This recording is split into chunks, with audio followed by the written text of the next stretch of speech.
হ্যাঁ গো, কোথায় গেলে? তাড়াতাড়ি শুনে যাও।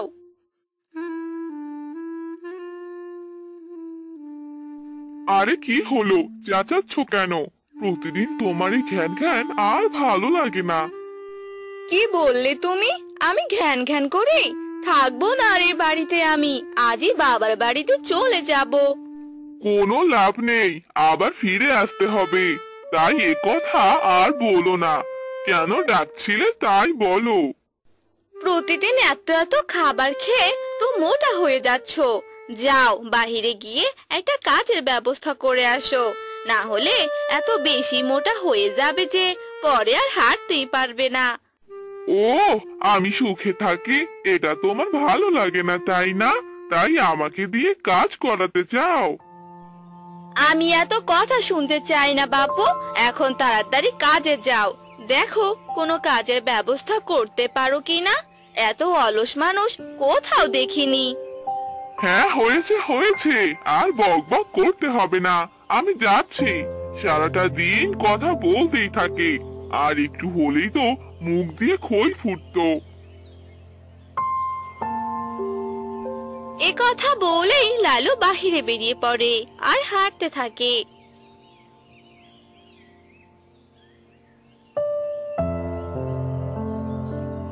আরে, আমার তো কোনো কাজ করতে ভালোই লাগে না। আর গিন্নি সারাদিন শুধু চেঁচায়। ইস, কি যে করি। আরে, ওই তো, ওই গাছের নিচে একটা সাধু বাবাকে দেখতে পাচ্ছি। আমি বরং ওনার কাছে গিয়ে কিছু সাহায্য চাই।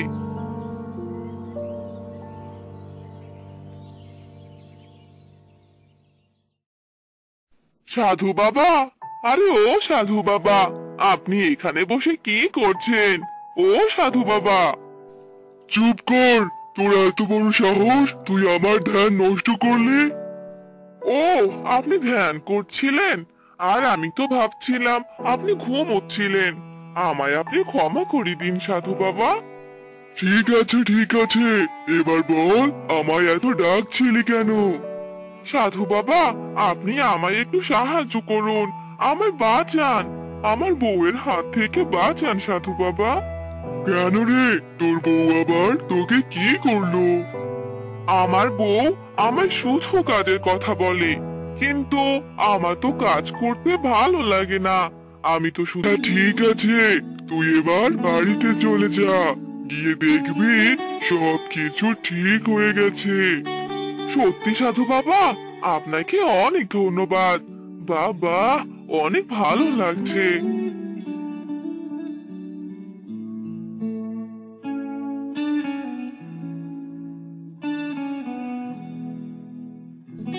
আমার ঘুম নষ্ট করেছিস তাই না?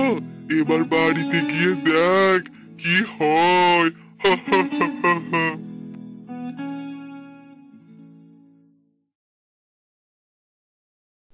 ও মা গো, ও বাবা গো, হে আমার কি হয়ে গেল? এক মাথা থেকে যে 7টি মাথা হয়ে গেল। এবার আমার কি হবে? হা হা হা।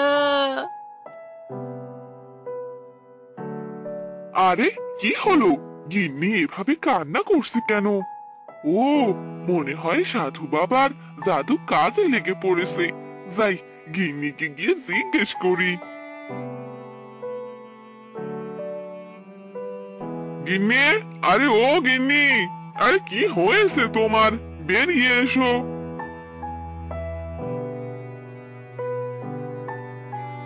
ওগো, বাঁচাও আমাকে। একে, এ তোমার অবস্থা হলো কি করে? তোমার মাথা তো দেখছি 7টা হয়ে গেছে, কিন্তু কি করে? সেটা তো আমিও বুঝতে পারছি না। এভাবেই লালু ও তার বউ কথা বলতে থাকে। এভাবে কেটে যায় বেশ কয়েকদিন।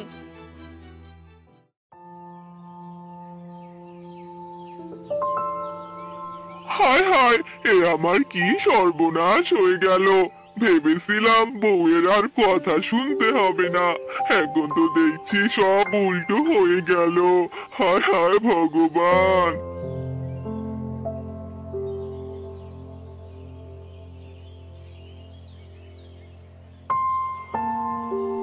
এখানে বসে বসে কি ভাবছো শুনি? তাড়াতাড়ি কাজ করতে চলে যাও, তারপর বাজার করে নিয়ে আসবে। এরপর মোড়লের বাড়িতে যাবে, কারণ মোড়ল মশাই তোমায় ডেকেছেন। হয়েছে হয়েছে, এবার চুপ করো। একবার নয় দুবার নয়, এ তো 7 মাথা থেকে 7 বার কথা বলো। আমি সব কিছু শুনেছি, এবার আসি আমি।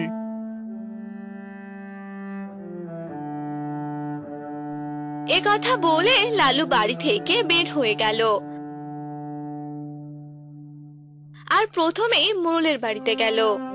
মোড়ল মশাই, আপনি নাকি আমায় ডেকেছেন? হ্যাঁ ডেকেছি। আমি এসব কি শুনছি? তোর বউ নাকি 7 মাথার বউ হয়ে গেছে। তোর বউয়ের নাকি 7টি মাথা। এ কথা তো পুরো গ্রামে ছড়িয়ে পড়েছে রে। হ্যাঁ মোড়ল মশাই, আপনি একদম ঠিকই শুনেছেন।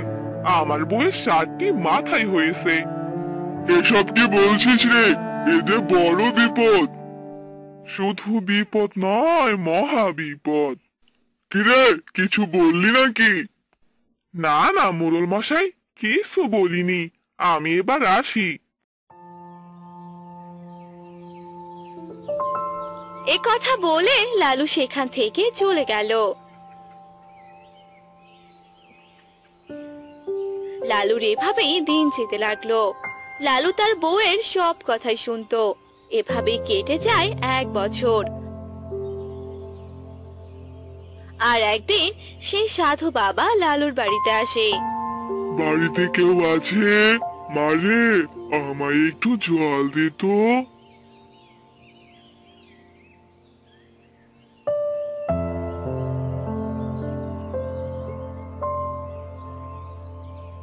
আরে সাধু বাবা, আপনি এখানে?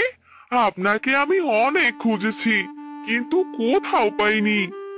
কেন রে, তুই আবার আমায় এত খুঁজিস কেন? তাহলে বলছি, গিন্নি, ও গিন্নি, এদিকে এসো তো।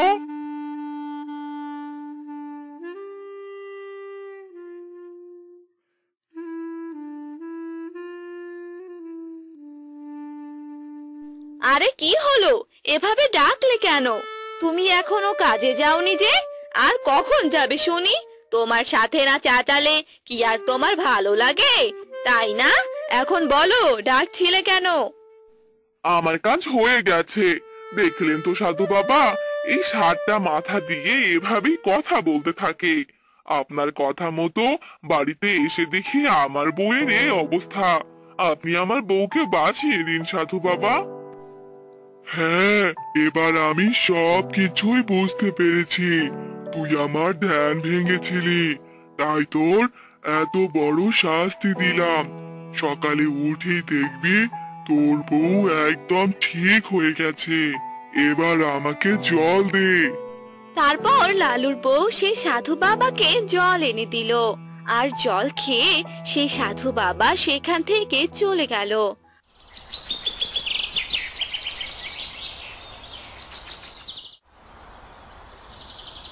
পরদিন সকালবেলা। হ্যাঁ গো, তুমি কোথায় গেলে? এই দেখে যাও, আমি একদম ঠিক হয়ে গেছি।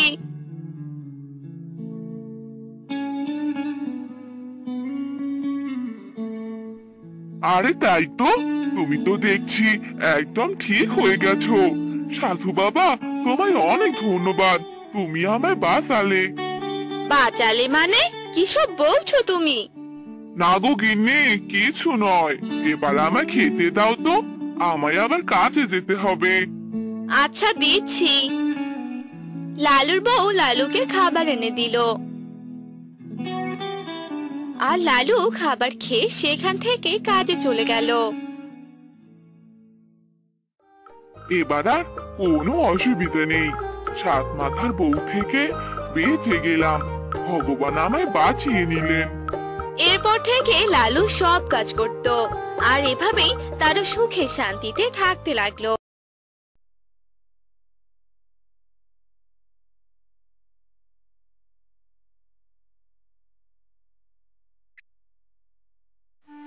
একদিন এক জ্যোৎস্না ভরা রাতে শান্ত সমুদ্রের স্রোতের মধ্যে একটি মৎস্যকন্যা বাস করত। সেই সমুদ্রের পাশে একটি বড় পাহাড় ছিল। সেখানেই মৎস্যকন্যা সুখেই থাকতে লাগলো। মৎস্যকন্যা মাঝে মাঝেই সেই পাহাড়ের কিনারায় আসতো, আর এভাবেই মৎস্যকন্যার দিন কাটতো। আর সেই সাগরের পাশে ছিল একটি গ্রাম। সেই গ্রামে থাকতো অনেক মানুষ। গিন্নি, ও গিন্নি, আমি সাগরে মাছ মারতে গেলাম। সে কি গো, তুমি কালই তো অনেকগুলো মাছ মেরে নিয়ে এলে, আজ আবার মাছ মারতে যাচ্ছ যে? আরে আর বলো না, সেই সাগরে তো অনেকগুলো মাছ আছে। যখনই জাল ফেলি তখনই অনেকগুলো মাছ উঠে আসে। আর মাছ দেখলে তো আমার মাথা একদম ঠিক থাকে না। তাই তো আজকেও মাছ মারতে যাচ্ছি। হ্যাঁ, ঠিক আছে, যাও, তবে তাড়াতাড়ি চলে আসবে, বুঝলে? আচ্ছা ঠিক আছে, আমি এবার যাচ্ছি তাহলে। এই বলে রমেশ জাল নিয়ে সেখান থেকে চলে গেল। আর সে সাগরে গিয়ে অনেক মাছ মারতে লাগলো। রমেশ যখনই জাল ফেলতো তখনই তার জালে অনেকগুলো করে মাছ উঠতো। বাহ বাহ, কত মাছ! এভাবে প্রতিদিন মাছ মেরে বাজারে বিক্রি করলে তো আমি আস্তে আস্তে বড়লোক হয়ে যাব। হা হা হা হা হা হা হা। যাই, আজ বরং বাড়িতে চলে যাই।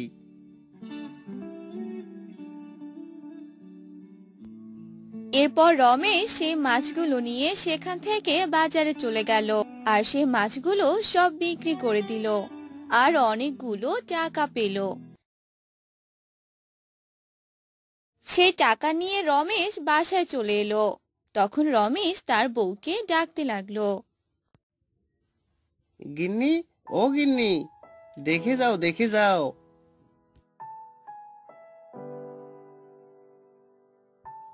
আরে কি হলো গো, এভাবে ডাকছো কেন? তোমাকে আজ এত খুশি খুশি লাগছে মনে হয়, কি হয়েছে বলো তো? আরে গিন্নি, আজ তো আমার অনেক লাভ হয়েছে। আজ যে মাছ বিক্রি করে অনেকগুলো টাকা পেয়েছি। তাই নাকি গো? সত্যি বলছো তুমি? দাও দাও, টাকাগুলো আমাকে দাও, আমার কাছে রেখে দেই। এই নাও, টাকাগুলো ভালোভাবে রেখে দাও। এরপর রমেশের বউ সেই টাকাগুলো নিয়ে ঘরে চলে গেল। এভাবে রমেশের সুখে দিন কাটছিল।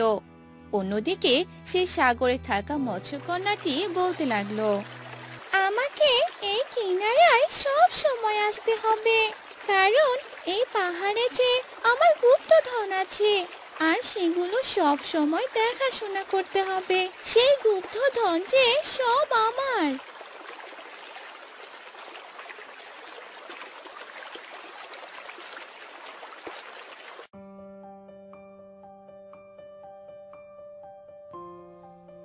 আমি আজকেও সাগরে গিয়ে মাছ মারবো। বৃষ্টির কারণে হয়তো আজকে অনেক বেশি মাছ পাওয়া যাবে। আজ তো অনেক বৃষ্টি পড়ছে, আর তুমি যে সেদিন মাছ বিক্রি করে টাকাগুলো পেয়েছো, তা দিয়ে তো আমাদের অনেক দিন চলে যাবে। না গো, আমি যে অনেক বড় লোক হয়ে যাব, আমার তো ভাবতেই অনেক খুশি লাগছে। যাই, তাড়াতাড়ি চলে যাই।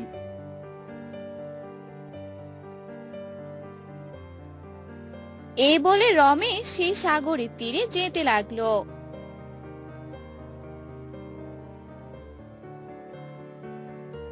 আর এবার অনেকগুলো মাছ মেরে বাসায় আসলো। এভাবে প্রতিদিন এত মাছ দেখে রমেশের অনেক লোভ জাগলো। এভাবেই কেটে গেল অনেক দিন। একদিন সাগরের তীরে একটি বৃদ্ধা বসে বসে কান্না করছিল। সেই কান্নার আওয়াজ মৎস্যকন্যা শুনতে পেল।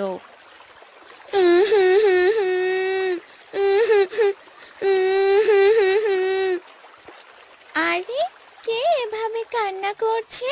মনে হচ্ছে কান্নার আওয়াজটা সাগরের তীর থেকেই আসছে। যাই, গিয়ে দেখি তো। আরে, ওই তো, ওখানে তো একটি বৃদ্ধাকে দেখতে পাচ্ছি। উনি হয়তো এভাবেই কান্না করছে। যাই, গিয়ে দেখে আসি ওনার কি হয়েছে, এভাবে কান্না করছে কেন। এরপর মৎস্যকন্যা সে বৃদ্ধাটার কাছে এসে বৃদ্ধাকে বলতে লাগলো, এই যে বুড়িমা, কি হয়েছে আপনার? আপনি এভাবে কান্না করছেন কেন? আমাকে বলুন, কি হয়েছে? আমি যে অনেক অভাবে আছি। আজ দুদিন থেকে না খেয়ে আছি। আমার সন্তান যে আমাকে বাড়ি থেকে বের করে দিয়েছে। কোথাও যাওয়ার মতো কোনো জায়গা নেই। আসলেই তো আপনার সন্তান এই কাজটি একদম ঠিক করেনি। অনেক বড় একটি অন্যায় করেছে আপনার সাথে। এভাবে মৎস্যকন্যা আর সে বৃদ্ধা কথা বলতে লাগলো। আর সেই সময় রমেশ সেই তীরের দিকেই আসছিল। তাদের দুজনকে এভাবে কথা বলতে দেখে রমেশ বলতে লাগলো, আরে, ওখানে তো একটি মৎস্যকন্যা আর একটি বৃদ্ধাকে কথা বলতে দেখছি, কিন্তু তারা দুজন কি নিয়ে এত কথা বলছে?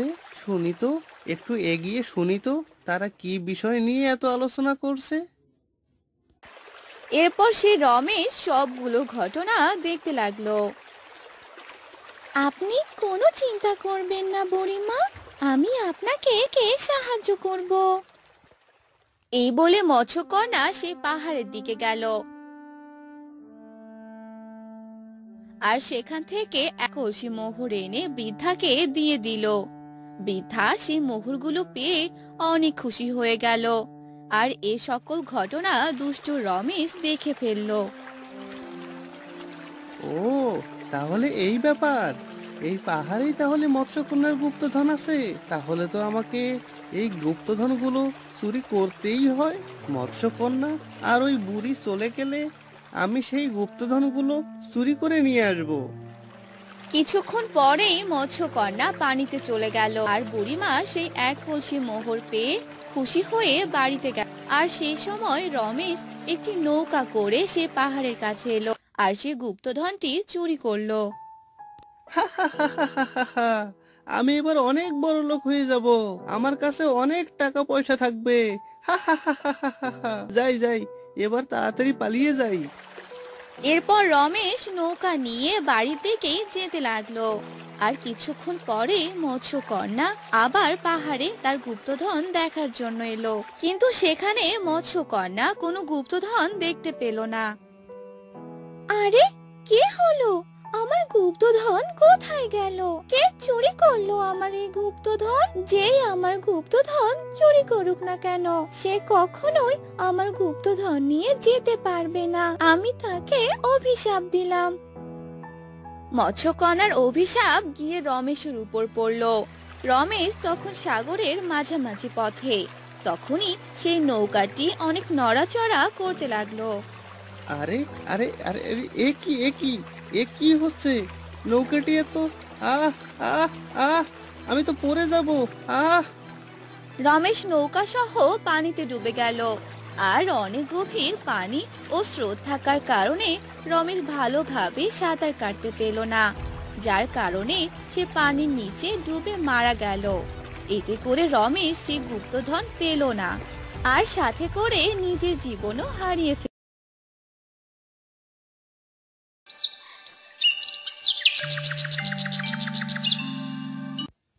একটি গ্রামে বাস করত এক গরিব চাষা।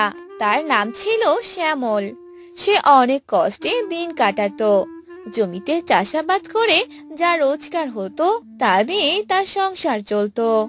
একদিন শ্যামলের বউ শ্যামলকে বলতে লাগলো, কি ব্যাপার, জমিতে যে নতুন কিছু চাষ করতে হবে, এ নিয়ে কিছু ভেবেছো কি?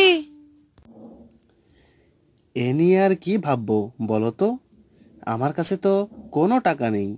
জমি চাষ করতে গেলে তো অনেক টাকার প্রয়োজন। এতগুলো টাকা আমি কোথায় পাবো? তুমি এক কাজ করো, মহাজনের কাছে গিয়ে কিছু টাকা ধার নিয়ে এসো। তারপর সে টাকা দিয়ে জমিটা চাষাবাদ করো। এটা না করলে যে আমাদের না খেয়ে মরতে হবে। আচ্ছা ঠিক আছে, আমি তাহলে মহাজনের বাড়িতে যাচ্ছি। দেখি কিছু টাকা পাই কিনা।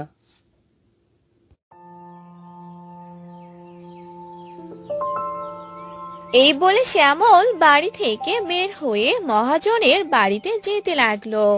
আর কিছুক্ষণ পর মহাজনের বাড়িতে পৌঁছে মহাজনকে ডাকতে লাগলো। মহাজন সাহেব, ও মহাজন সাহেব, বাড়িতে আছেন? আরে কি হলো, এভাবে ডাকছিস কেন? মহাজন সাহেব, আপনার সাথে আমার কিছু কথা ছিল। আরে বল, কি কথা বলবি? আমাকে যদি কিছু টাকা ধার দিতেন তাহলে অনেক উপকার হতো, পরে আপনার টাকা পরিশোধ করে দেব। তবে এই নে 25 টাকা, তাড়াতাড়ি শোধ করে দিবি, আর না হলে কিন্তু সুদে আসলে বেশি হয়ে যাবে। আচ্ছা ঠিক আছে। এসব বলে শ্যামল 25 টাকা নিয়ে সেখান থেকে চলে গেল। এরপর শ্যামল সেই টাকা দিয়ে জমি চাষাবাদ করলো।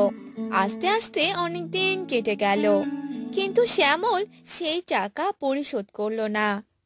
আর একদিন মহাজন গরিব চাষা শ্যামলের বাড়িতে এলো। কে রে শ্যামল, বাইরে আয় তাড়াতাড়ি। আরে মহাজন যে, আপনি এখানে কি মনে করে? কি মনে করে এসেছি কিছুই কি বুঝতে পারছিস না? আমার টাকা কবে ফেরত দিবি? হ্যাঁ, ও মহাজন, আপনার টাকা আমি কালকেই দিয়ে দিব। আপনি নিশ্চিন্তে বাসায় চলে যান, আমি আগামীকালের মধ্যেই আপনার টাকা বাসায় পৌঁছে দেব। আচ্ছা ঠিক আছে, তাই যেন হয়। এরপর মহাজন বাসায় চলে গেল। পরদিনও মহাজন কোনো টাকাই পেল না।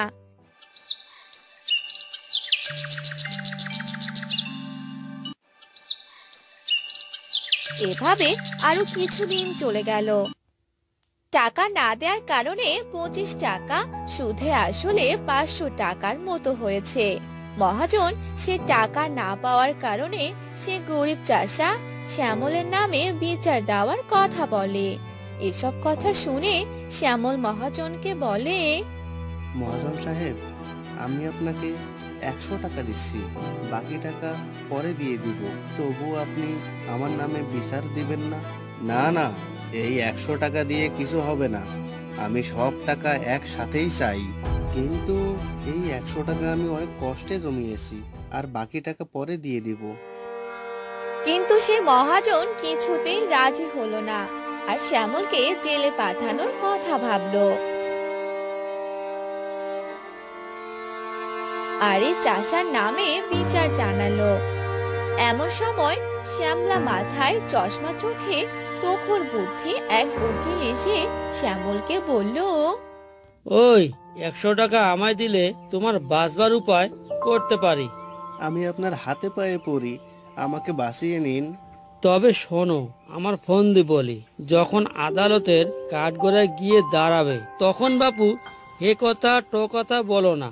সে যা কিছু বলুক না, গাল দিক আর প্রশ্ন করুক, তুমি তার জবাবটি দেবে না, খালি পাঠার মতো ব্যা করবে। তা যদি করতে পারো তাহলে আমি তোমায় খালাস করব। কর্তা, আপনি যা বলবেন আমি তাতেই রাজি।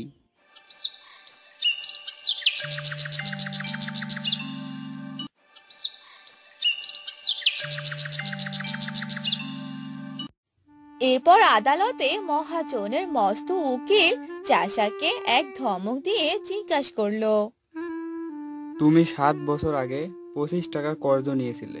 ব্যা খবরদার বল নিয়েছিলে কিনা। ব্যা হুজুর, আসামির বেদবি দেখুন। ফের যদি অমনি করিস তোকে আমি ফাটক দিব। ব্যা ব্যা হুজুর, ও কি আজকের পাগল? ও তো বহুকালের পাগল, জন্মে অবধি পাগল। ও কি জানে ওর কি কোনো বুদ্ধি আছে না কাণ্ড জ্ঞান আছে? ও আবার কর্জ নেবে কি? ও কি কখনো ক্ষত লিখতে পারে নাকি? আর পাগলের ক্ষত লিখলেই বা কি? দেখুন এই হতভাগা মহাজনটার কাণ্ড দেখুন তো, ইচ্ছে করে জেনে শুনে পাগলটাকে ঠকিয়ে নেয়ার মতলব করছে। আরে ওর কি মাথায় ঠিক আছে? এরা বলছে এইখানে একটা আঙ্গুলের টিপ দে। পাগল কি জানে সে অমনি টিপ দিয়েছে। এই তো ব্যাপার, মোকদ্দমা ঢিসমিস। তোর 400 টাকাই ছেড়ে দিলাম। ওই 100 টাকাই দে। ব্যা, দেখে নেব তুই আমার টাকা কেমন করে হজম করিস।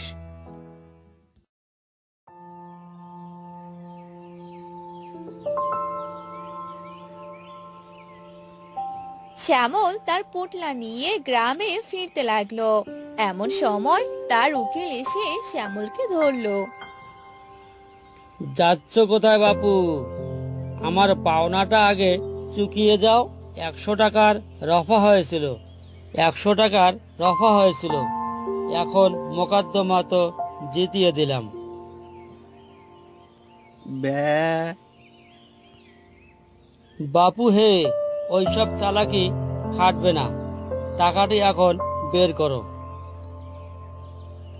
ব্যা,